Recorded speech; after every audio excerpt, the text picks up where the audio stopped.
Why are you here? I don't know why I'm here.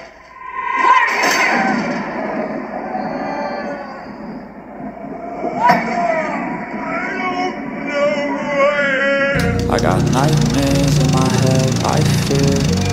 Thoughts build up until I can't hear. My mind fills up into a creature, and it haunts me somewhere much deeper. I got nightmares in my head, I fear.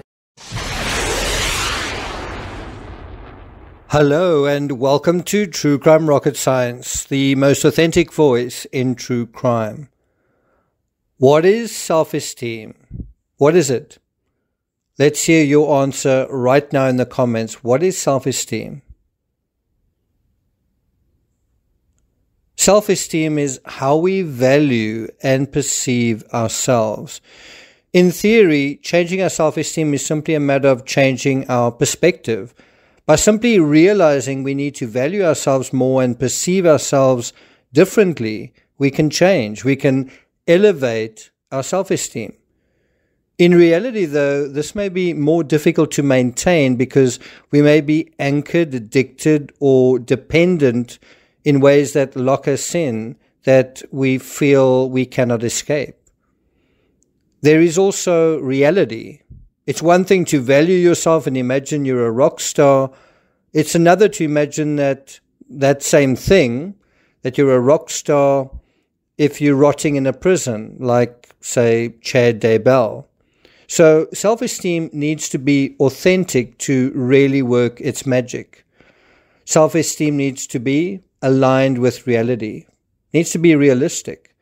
People with high self-esteem tend to be more trustworthy than those who seem socially awkward. People gravitate to them because confidence is attractive. For me, the biggest insight into the reality of the Gabby Petito story was Brian's lack of social media. We've since seen footage where Gabby told a park ranger that Brian was so disinterested in social media, she was doing his social media for him.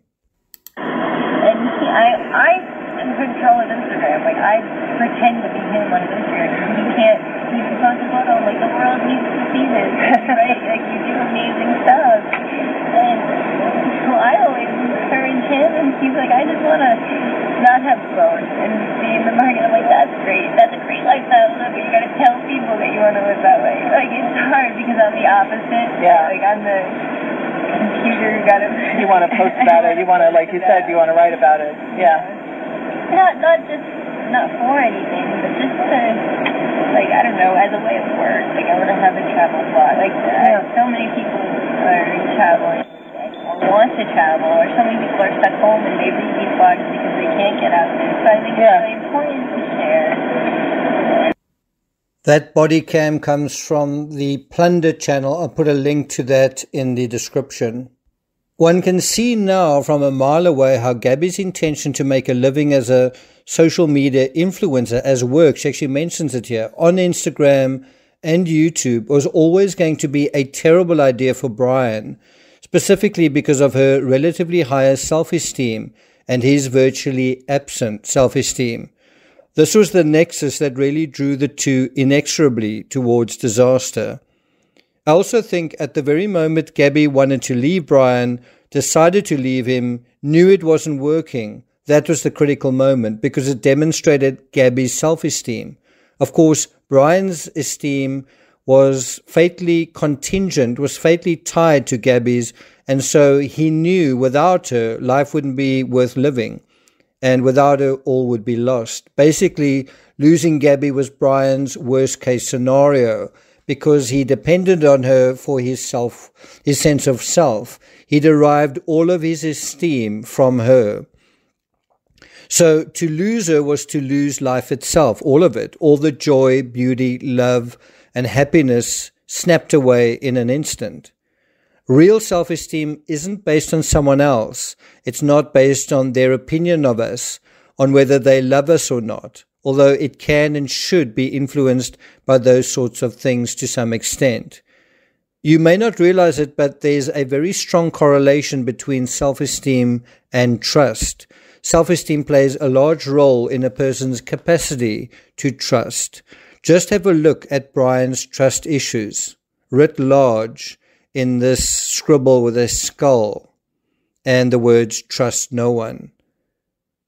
If you want the quick answer to how to get your self-esteem back if you've lost it, the answer is trust more. If you're feeling a twinge of discomfort at those words, you know it's not quite as simple as that. If we feel we've been belittled or betrayed, our sense of distrust seems to be justified, and one can't merely flick a switch, even if we'd like to. Before we get to the rest of this analysis, if you'd like to hear more of this analysis, especially on self-esteem, I'll be doing a short mini-series, maybe three or four more videos. So if you'd like to catch them, please subscribe to the channel. If you're not getting alerts, hit unsubscribe, subscribe again, hit the notification bell. If you're enjoying this analysis, it certainly is quite unique, quite different from what you typically see on true crime. I do think it is essential. Please like, share, leave a comment. You can also show your appreciation by hitting the thanks button. And let's continue. Now, the way for Brian out of his impasse with Gabby would have been to not feel threatened by her, to not feel threatened by her social media, but instead to have trusted her, supported her, and validated her.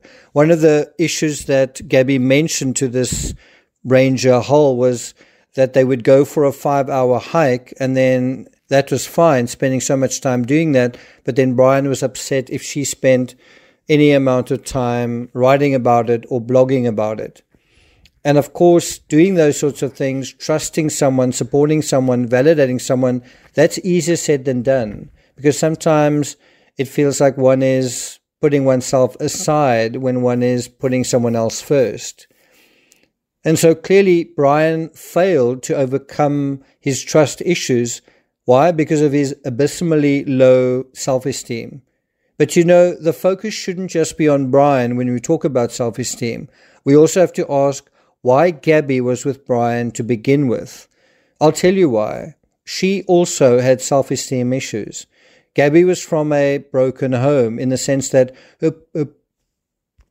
Gabby's parents had split up before her 14th birthday. I actually did a little bit of research and I couldn't find exactly the year when her parents divorced. But she did have 6 younger siblings and step-siblings. It is a fact that trauma impacts self-esteem. How could it not? Any significant stress, whether health-related, financial, to do with major changes, maybe we move somewhere, we relocate, maybe there are relationship breakdowns that create stress which undermines self-esteem. Obviously, severe trauma can overshadow and overwhelm self-esteem, such as the trauma of war or a car accident in which you are perhaps the only survivor. Would you say that Gabby had experienced trauma? How about serious trauma? By the time Gabby found herself crying uncontrollably during the Moab stop, her trauma clearly had reached an inflection point. This was clearly the moment of truth, and it is immensely tragic that then, or even when Brian left her in Salt Lake City, Gabby didn't muster the courage to change the situation, to reach out perhaps to her parents, to reach out perhaps to Rose, to reach out to anyone. It may seem unfair to discuss Gabby's self-esteem when Brian so clearly had serious self-esteem issues and destructive self-esteem issues. In fact, it's fair to say Brian was living in a crisis of critically low self-esteem. Gabby was his fix, but without her, he was naked, he was vulnerable, and quite frankly, terrified. Terrified of life, terrified of being alone, terrified of the world. Gabby, by contrast, probably could have done very well if she had simply ditched Brian, cut him loose, but that would have meant probably going home, regrouping and starting all over again. And when you're at that age, you know, her brother had actually just graduated school as well. It's not a very good look. It doesn't feel very good. It's humiliating. It's hard. It's tough to do that sort of thing. Everyone was looking on their adventure and complimenting them and were impressed by what they were doing. And meanwhile, you know, some of her friends were going to college, and now this is a failure. And to go home cloaked in failure, and people had perhaps said to them, "I told you so." That's something that's hard to swallow. But someone with very strong self-esteem could say, well, you know what, let's cut my losses and, we can try and do this. I can try and do this again some other time. I can rebuild. But this brings us to ego, and there's a difference between ego and self-esteem in the same way that there's a difference between self-esteem and confidence. According to one source, ego is about loving oneself, while self-esteem is about self-assessment and balance. Those with a big ego expect favors from others, while those with higher self-esteem are team players who don't need others to do things for them. Those with a big ego see criticism as an attack, while those with high self-esteem see it as feedback. People with high self-esteem are more able to give of themselves and consider themselves without any agenda. People with low self-esteem are emotionally needy and those around them to prop them up. Fundamentally, self-esteem is a process. That's such an important insight. It takes time to be undone, and by the same token, it can take time to rebuild. Self-esteem is like a muscle or physical fitness. It needs to be taken out into the world, tested, used, put into practice in order to develop. Otherwise, self-esteem is really just based on appearances. We live in a superficial world where we can get away with those appearances, and often people derive the entirety of their self-esteem from the genetic lottery. That's fine when you're young. That's fine when you're beautiful. But will you still love me when I'm no longer young and beautiful? It's quite a well-known line from Lana Del Rey. But real self-esteem is resilient. People with genuine self-esteem often seem to transcend stress, tragedy, and even extreme physical pain almost by magic. I've explained what Lucy Charles Barkley did in the Hawaiian Ironman, where she ran an entire marathon despite having a muscle tear. That's because of her self-esteem. That's because with that self-esteem comes resilience. So how do you get self-esteem if you've lost it? For me, self-esteem is primarily an act of courage. If you don't have courage, you don't have self-esteem. If you do have courage, well, you should have self-esteem, and certainly courage is the way out, the way to build self-esteem. One has to repeatedly put oneself in the world, into the unknown, and develop capacities and agencies that you don't have. This takes time, but with lived experience, self-esteem is a natural byproduct. The converse is also true.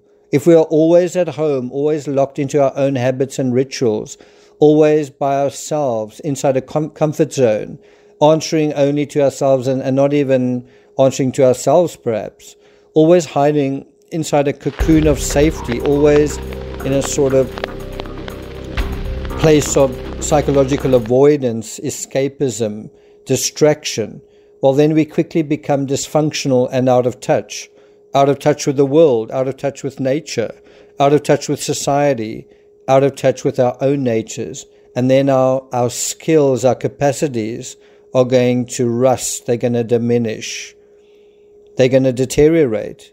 Of course, if the chips are down and you find you can't muster self-esteem at will, well, there may be deeper-seated issues to deal with. Vincent van Gogh is a fantastic example of someone who had incredible self-belief when he absolutely ought to have been grinding his teeth in frustration. He was someone who could muster that kind of self-esteem despite the reality around him basically escalating and aggravating, and, basically just looked like a loser, and yet he could muster that sense of who he was despite how things appeared, despite a lack of worldly achievement. He is a prime example of self-esteem being about how we value and perceive ourselves in spite of perhaps what the world thinks, in spite of how the world treats us. The irony is that we don't actually perceive Van Gogh as he really was, but perhaps more how we really are. Psychology and criminal psychology aren't interchangeable and aren't the same thing, just as self-esteem and ego aren't the same thing.